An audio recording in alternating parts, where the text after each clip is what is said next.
महायुतीचं सरकार आहे, 3 वेगवेगळे पक्ष आहेत. त्यामुळे सगळ्यांची 3 वेगवेगळी मतं असू शकतात. मग तसं म्हटलं तर नगर विकास खातं त्यांच्याकडे आहे. नगर विकास खात्यामधल्या आमच्या नगरपालिकांना, आमच्याकडे असणाऱ्या महानगरपालिकांना निधी मिळत नाही, अशी तक्रार आम्ही करू शकतो. याला काही अर्थ नाही.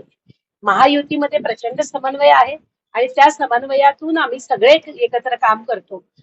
प्रत्येक युतीतल्या पक्षाकडे चांगले खाते आहेतच एक एक. त्यामुळे त्या अशा पद्धतीचं कोणी सांगत असेल तर मला असं वाटतं की ते काही खरं नाही आणि तसं काही प्रत्यक्ष कॅमेऱ्यासमोर येऊन कोण्या मंत्र्याने आमदाराने अशी काही तक्रार केलेली नाही. त्यामुळे त्याच्यात काही फार तथ्य असेल असं. दादांच्या आकस्मिक मृत्यूनंतर लगेचच विधान सभेचं अधिवेशन होतं आणि तेही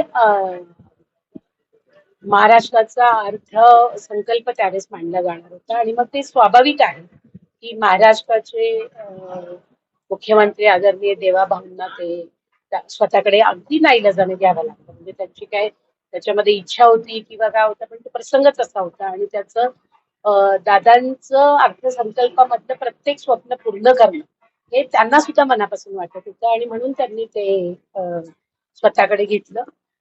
आता वहिनी पण त्यावेळेस एकदमच धक्क्यात होत्या आणि तसं म्हटलं तर एकदमच अचानक स्वतःवर आमच्या सगळ्यांच्या आग्रहामुळे त्यांच्यावरती हे सगळं लादलं गेलं होतं.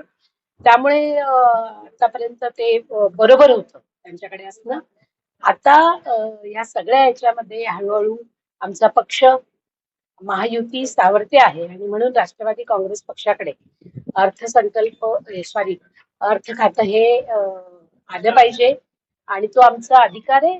आमच्या वाटेला ते आलेलं आहे आणि आम्हाला विश्वास आहे की आदरणीय देवाभाऊ फडणवीस हे आम्हाला लगेचच खातं देतील. कारण आता ती खरी वेळ येऊन ठेपलेली आहे. आमच्या सगळ्या नेत्यांचा पण हा आग्रह आहे, ती मागणी वेळोवेळी केलेली आहे आणि त्यामुळे काही वेळ त्याच्यामध्ये लागेल असं आम्हाला वाटत नाही आणि म्हणून आमची